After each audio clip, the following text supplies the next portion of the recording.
आदाब, नमस्कार। मैं अजहर शमीम और आप देख रहे हैं देश दुनिया। दोस्तों, जैसा कि all India Muslim personal law board ने पहले से ही वक्फ अमेंडमेंट एक्ट को लेकर प्रोग्राम तय कर रखा है, उसी कड़ी में आज तालकटोरा स्टेडियम नई दिल्ली में एक ज़बरदस्त प्रोग्राम कंप्लीट हुआ और उसमें मुसलमानों की जितनी भी मशहूर और मारूफ बाअसर तंजीमें हैं, सब के नुमाइंदे वहाँ मौजूद रहे। उसमें जमीयत उलमा हिंद, जमात इस्लामी, जमीयत अहले हदीस, शिया जमात और बरेलवी जमात के लोग, यहाँ तक कि अजमेर दरगाह से भी लोग आए हुए थे और इन सभी लोगों ने अपने अपने ख़यालात का इजहार किया। उसमें ख़ास तौर पे मोहम्मद अदीब, अजमेर दरगाह से आए हुए सरवर चिश्ती, ख़ुद असदुद्दीन ओवैसी, AIMPLB के प्रेसिडेंट और जो भी मौलाना कल्बे जव्वाद, मोहम्मद अदीब, इस तरीके के समाजवादी पार्टी से मुहिबुल्ला नदवी MP और RJD से मनोज झा और सिख समुदाय का प्रतिनिधित्व करते हुए सरदार दया सिंह ने अपने अपने ख़यालात का इजहार किया और ये लोग वहाँ मौजूद रहे। अभी ये अलग बात है कि जो बड़ी पार्टियां हैं वो अभी खुलकर नहीं आ रही हैं। इसमें उनका अपना क्या मकसद है या वो क्यों इतना डर रही हैं या बचना चाहती हैं, ये तो वही जान सकती हैं। तो इसमें सिर्फ नुमाइंदे मौजूद थे समाजवादी पार्टी से। समाजवादी पार्टी का कोई बड़ा चेहरा यहाँ नज़र नहीं आया, कांग्रेस का तो कोई भी नज़र नहीं आया। इमरान प्रतापगढ़ी जो कांग्रेस अल्पसंख्यक सेल के प्रेसिडेंट हैं, उनको तो दिल्ली में प्रोग्राम था तो उनको यहाँ मौजूद रहना था, लेकिन वो नहीं दिखाई दिए। इस बार इमरान मसूद भी नज़र नहीं आए और आम आदमी पार्टी के संजय सिंह से उम्मीद थी कि वो शायद आएंगे, लेकिन वो भी पता नहीं क्यों नहीं आए। बहरहाल ये मुद्दा चल रहा है और असदुद्दीन ओवैसी ने, प्रधानमंत्री ने जो बातें कही हैं उन सब का पोस्टमार्टम करके रख दिया और उनको बुरी तरीके से धो दिया।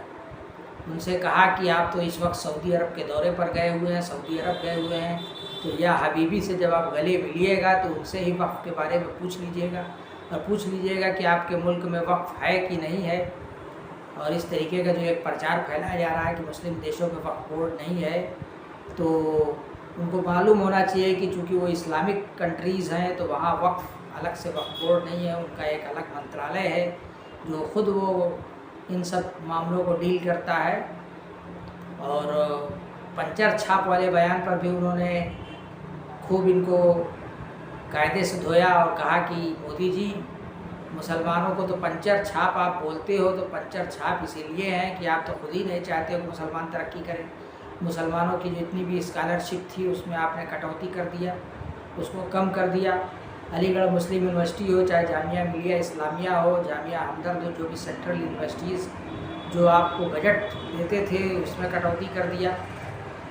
और मुसलमानों से संबंधित जो भी योजनाएं हैं, जो भी स्कीम्स है जिससे उनको तरक्की हो सकती है, उसमें आप लगातार रुकावटें डाल रहे हैं और आप सिर्फ बेवकूफ़ बनाने का काम कर रहे हैं। उसमें सिर्फ आपने जो चंद अपने लग्गू बग्गू को पाल रखा है, उन्हीं के ज़रिए आप टीवी डिबेट में उनको बैठाते हैं और उनके ज़रिए से दुनिया को या मुसलमानों को ये संदेश देना चाहते हैं कि मुसलमान वक्फ एक्ट के समर्थन में है, वक्फ एक्ट के ख़िलाफ़ नहीं है।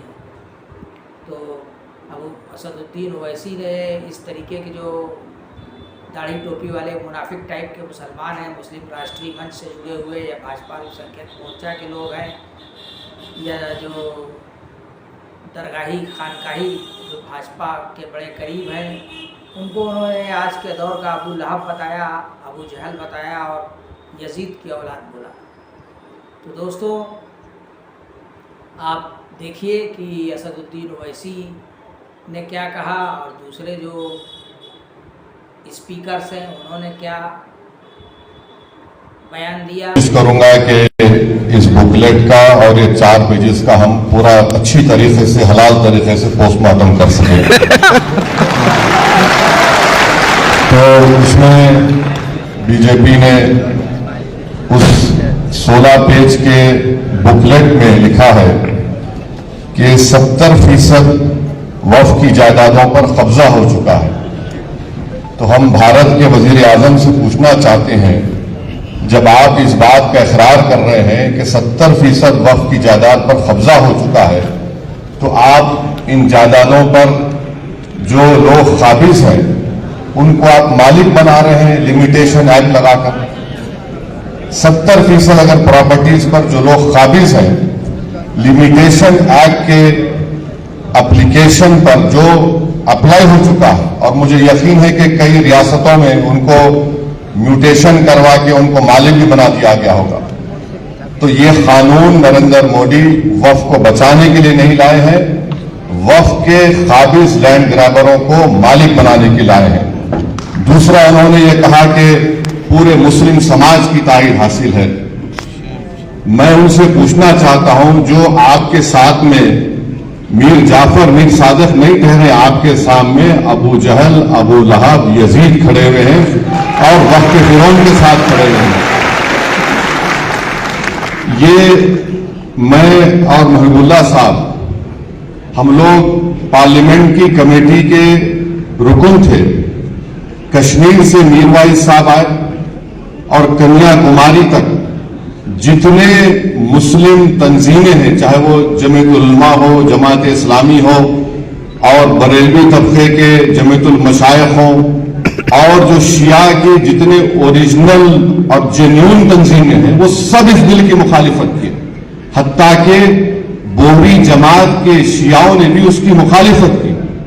हम पूछना चाह रहे वजीर आजम से कि आखिर ये कौन से लोग हैं जो आपके इस काले कानून की तायीद कर रहे हैं। भारत के इस कानून को कबूल नहीं करने वाले हैं। यह काला कानून है जो हमारे आइन के फंडामेंटल राइट्स के खिलाफ है। दूसरा, नरेंद्र मोदी ने अपने उस बुकलेट में लिखा कि मुसलमानों में 31% गुर्बत है। हम वजीर आजम से बोलना चाह रहे हैं कि गुर्बत इसलिए है क्योंकि आपकी जहनियत में फिरका परस्ती है, आप नफरत करते हैं मुसलमानों से। नरेंद्र मोदी माशाल्लाह सऊदी अरब गए हैं तो वहां पर मोहम्मद बिन सलमान से या हबीबी बोल के मिलेंगे और भारत में आकर बोलेंगे कि इनको कपड़े देखकर पहचानो। अब तीसरा यह है कि एक बीजेपी में बहुत ज्यादा अनमोल रतन है, मुगल बादशाह अकबर के पास भी नहीं थे होंगे, मोदी के पास बहुत से अनमोल रतन है। किसी ने पार्लियामेंट में खड़े होकर कहा कि ये मुस्लिम देश में वक्फ नहीं है। हम अपने वजीर आजम से बोल रहे हैं कि जब आपका प्लेन सऊदी एयर स्पेस में आया तो मोहम्मद बिन सलमान की एयरफोर्स ने 15 F-15 से आपका इस्तकबाल किया, हम उनका शुक्रिया अदा करते हैं। वो मोहम्मद बिन सलमान से पूछ ले कि क्या मदीने शरीफ में रसूलुल्लाह सल्लल्लाहु अलैहि वसल्लम के रोज़े मुबारक के आगे एक बहुत बड़ी बिल्डिंग है जिसमें लिखा हुआ अंग्रेजी में वक्फ उस्मान बिन अफ़्फ़ान रज़ी अल्लाह ताला। वो पूछ ले, जब सऊदी अरब जा रहे हैं तो गले मिलते वक्त पूछ ले, ये हबीबी ये सही है क्या? क्योंकि बोर्ड लिखा हुआ है। तो हर इस्लामी मुल्क में, मुस्लिम मुल्क में, चाहे वहां पर जमहूरियत हो या बादशाहत हो, वक्फ का तस्वुर है और रहेगा। तीसरी बात उन्होंने कही कि गुर्बत के ताल्लुक से नरेंद्र मोदी ने मुसलमान अक़लियतों के प्री मैट्रिक स्कॉलरशिप की स्कीम को 9वीं और 10वीं जमात तक महदूद कर दिया। पोस्ट मैट्रिक मेरिट का मीन्स का जो यूनिट कास्ट होता है, आपको मालूम एक अक़लियती बच्चा अगर स्कॉलरशिप के लिए अप्लाई करता है तो महाना उसको 180 या 200 रुपये मिलते हैं। 2008 से उसमें इजाफा नहीं हुआ है। फिर इनका ये बोलना कि मैं बुकलेट का पेज नंबर 7 बोल रहा हूं मीडिया के लिए, उसमें उन्होंने लिखा कि सेक्शन 40 को हमने उड़ा दिया। मैं महिबुल्लाह साहब उस कमेटी के मेंबर थे। वजारत अक़लियती बहबूद ने अपने जवाब में कमेटी को कहा कि सेक्शन 40 का इस्तेमाल 30 साल में 530 मरतबा के करीब हुआ है, जिसमें से 8 मरतबा कोई कोर्ट को गया है। तो इस सेक्शन 40 का जो एक तस्वुर खड़ा किया गया कि जहां पर हाथ रख दिए वक्फ हो जाती है, लिख कर दिया मिनिस्ट्री ऑफ माइनॉरिटी अफेयर ने, ये इनका दूसरा झूठ। तीसरा, उस बुकलेट के पेज नंबर 8 पर उन्होंने लिखा है कि खवातीन के बारे में कि हम खवातीन को मेंबर बना रहे हैं। नरेंद्र मोदी झूठ बोल रहे हैं, उनकी सरकार झूठी है। 95 के एक्ट में कम से कम 2 खवातीन का तकर्रुर था, अब इन्होंने सिर्फ 2 कर दिया और ये बाजा बजा रहे हैं कि मुस्लिम खवातीन को मेंबर बना रहे हैं। नरेंद्र मोदी, अगर आप में वाकई में आपकी हुकूमत में, बीजेपी में मुस्लिम खवातीन से मोहब्बत है, तो मैं आपसे गुजारिश करूंगा कि आप बिल्खुस बानो को अपने घर में बुलाकर अपने हाथ से चाय बनाकर पिलाने की जरूरत नहीं है आप में। अगर आप में मुस्लिम खवातीन से मोहब्बत है तो गुलफिशा फातिमा 5 साल से जेल में सड़ रही है तुम्हारे बनाए हुए काले कानून की वजह से। तो ये कानून, फिर उसके बाद ये कहते हैं कि सफे नंबर 11 पर दिल्ली के 123 प्रॉपर्टीज का जिक्र करते हैं उनके इस बुकलेट में। सच्चर कमेटी ने कहा कि 123 प्रॉपर्टीज दिल्ली के जो हैं उसकी 2008 में लागत 7,000 करोड़ की सच्चर कमेटी ने कहा, और ये वक्फ की प्रॉपर्टी है, उसको हवाले करना चाहिए वक्फ बोर्ड को।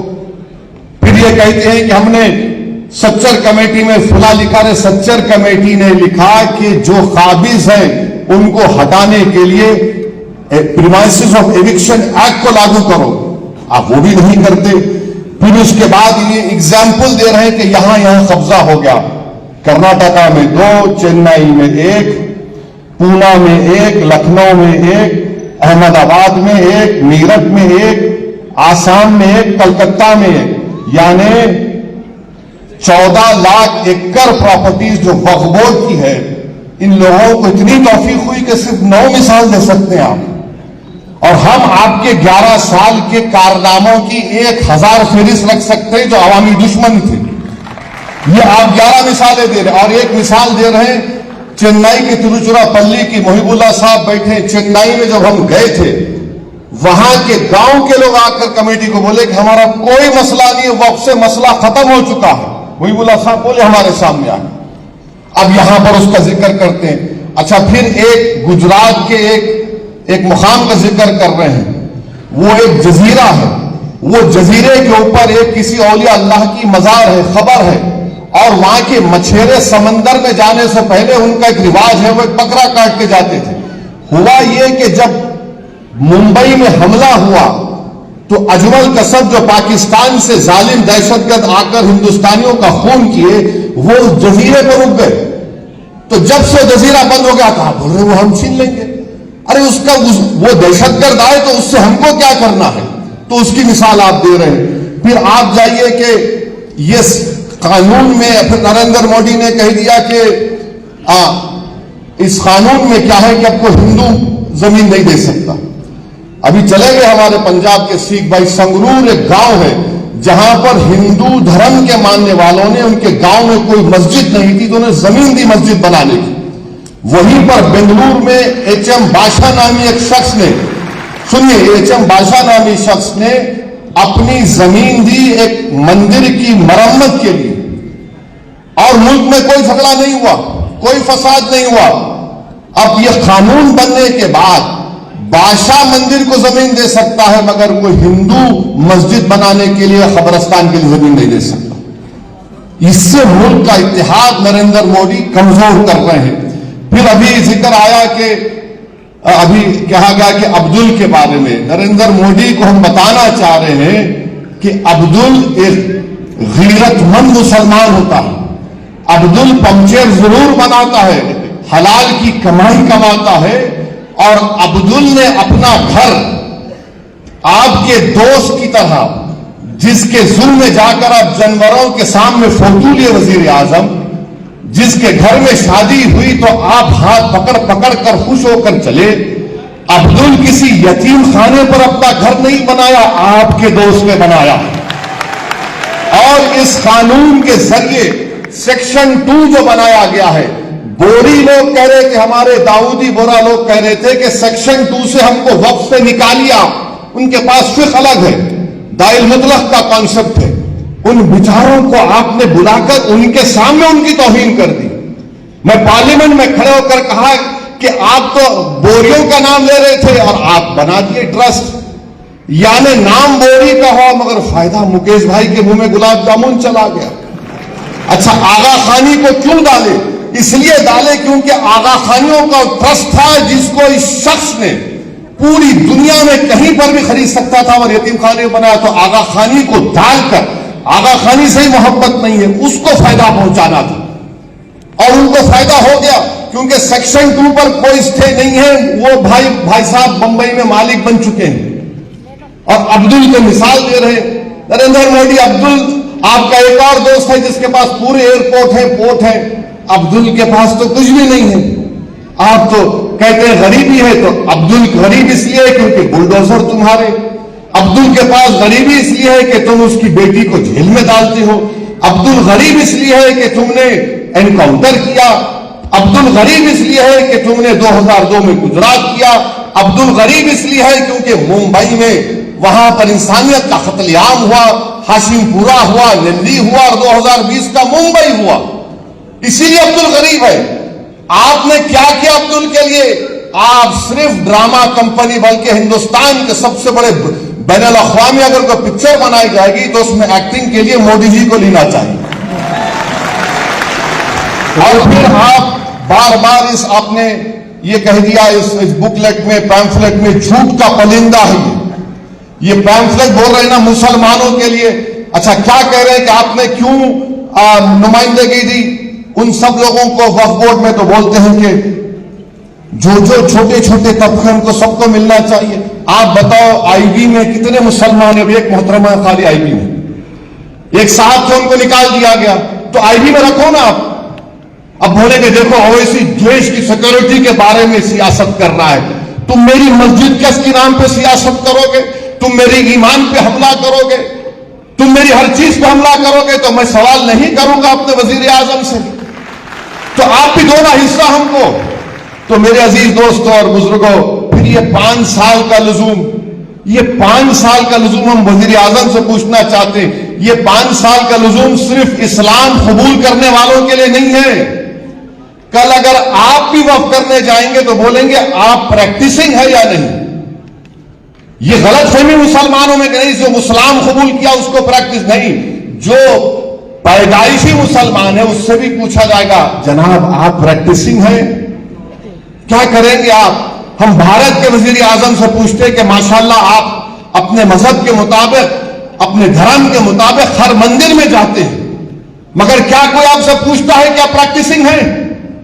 तो फिर मुझसे किस बुनियाद पर प्रैक्टिसिंग पूछा जा रहा है? बताइए आप, किस बुनियाद पर मुझसे पूछा जा रहा है? किसी से पूछा नहीं जाएगा, हमसे पूछा जाएगा ये कन्वर्ट हो या ना हो। उसमें लफ्ज अच्छा, उसमें कॉन्ट्रोवर्स लिखा गया, अगर उसमें कोई कोई गलती रहेगी तो आप वो भी निकाल लेंगे। तो जितना ये कानून बनाया गया है ये सिर्फ वक्फ की जायदादों को बर्बाद करने के लिए। और उत्तर प्रदेश कौशाम्बी में मीडिया ने रिपोर्ट किया कि 58 एकड़ वक्फ की जायदाद गवर्नमेंट प्रॉपर्टी के नाम पर रजिस्टर कर ली गई, गवर्नमेंट प्रॉपर्टी के नाम पर रजिस्टर कर ली गई। तो मेरे अजीज दोस्तों और बुजुर्गों, मेरी इज्जतदार मां और बहनों, all India Muslim personal law board का ये जो प्रोग्राम है, आपसे हम गुजारिश करते हैं कि पूरे मुल्क में आप इसका साथ दीजिए। और ये जो अबू लहब, अबू जहल और हमारे जितने ये जोकर हैं, अब इस कानून में कह दिया गया कि आप ओरली किसी को मुतवल्ली नहीं बना सकते। ये जो लोग मोदी की तारीफ कर रहे हैं, मैं जिम्मेदारी के साथ कह रहा हूं, हजरत सलीम चिश्ती रहमतुल्लाह अलैह की दरगाह में किसी एक शख्स को वहां का मुर्शिद बनाया गया। अगर मैं उर्दू में मुर्शद बोलूं तो उसका अलग माने निकलते। तो उनको जब बनाया गया तो मुझे भी इन्विटेशन भिजा दिए कि नहीं मालूम क्यों भिजाए मुझे। तो क्या हुआ देखिए, अगर वो कानून पास होने से पहले बनाते, मोहिबुल्लाह साहब आप भी गए थे शायद दावत में उनके पास, उनकी जो बन गए गद्दी नशीन जो बन गए उन्होंने। खैर वो अलग बात है कि सूफी और कूफी कौन है। मुझे सूफीज्म के बारे में जुनैद बगदादी ने कहा वही सूफी हो सकता है जो दुनिया में मर गया और अल्लाह के लिए जिंदा है। ये लोग क्या कर रहे हैं, ये मोदी के लिए जिंदा है क्योंकि इनके पप्पा हैं वो। तो वहां पर ये अब उन्होंने अपने बेटे को मुतवल्ली जानशीन बना दिया, तो कानून अब बन गया, बना के दिखाओ, अब नहीं बना सकते। तो ये लोग एक तमाशा कर रहे हैं और जितने टीवी चैनल पर इन तमाम जोकरों को लाके बिठा रहे, ये तमाम के तमाम एक सेक्शन हमको बता दो जो वक्फ बोर्ड की 70% जमीन पर काबिज है, उसको हासिल कर लिया जाएगा। बताओ हमको, आप कोई नहीं बता सकते। कानून इसलिए बनाया गया ताकि आरएसएस के 100 साल के जश्न जो मनाया जा रहा है, ये आरएसएस को तोहफा देने के लिए और इस मुल्क के सेकुलरिज्म को, इस मुल्क की आइन को कमजोर करने के लिए, इस मुल्क की तहजीबों को खत्म करने के और मुसलमानों के ईमान पर, उनकी मजहबी इबादत गाहों पर निशाना बनाने के लिए। और मैं कल में जवाद साहब को फोन करके बताया हूं कि सेक्शन 3D